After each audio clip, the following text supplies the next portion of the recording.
কত কত মশার কামড় এই 9 মাসে আমরা খেয়েছি। তারা কি একটাও কিছু খাইছে?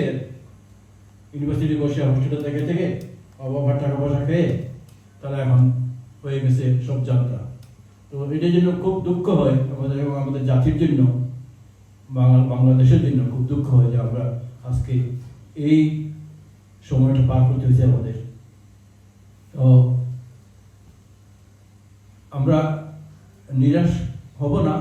আমরা বাঙালি বীরের জাতি, বারবার আমাদেরকে গুগু এসে খেয়ে দেয় দান এটা হয়েছে এবং আমরা বারবারই এটা থেকে আমরা বিজয় লাভ করেছি এবং এবারও আমরা বিজয় লাভ করব। এটাই ধন্যবাদ। Thank you. আমাদের এই কাহিনী, আমাদের এই ইতিহাস আমরা তেমনভাবে তুলে ধরতে পারিনি বলেই আজকে নব্য রাজাকারের সৃষ্টি হয়েছে বাংলাদেশে। পারিনি বলেই আজকে আমার স্বাধীনতাকে নিয়ে টানাহেঁচড়া চলছে।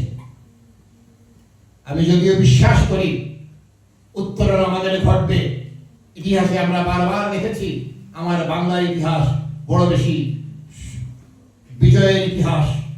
যখনই কোনো না কোনোভাবে ষড়যন্ত্র করে আমাকে পরাভূত করা হয়েছে বা চেষ্টা করা হয়েছে, সেখানে নতুন করে আমরা জেগে উঠেছি। অবশ্যই আমরা জেগে উঠব সেই নতুন জায়গার অভিযাত্রায়। আমরা সবাই দেশে বিদেশে একত্রিত হয়ে আমরা অগ্রসর হব এই প্রত্যাশা রেখে বিজয়ের শুভেচ্ছা জানিয়ে আমার বক্তব্য শেষ করছি। জয় বাংলা।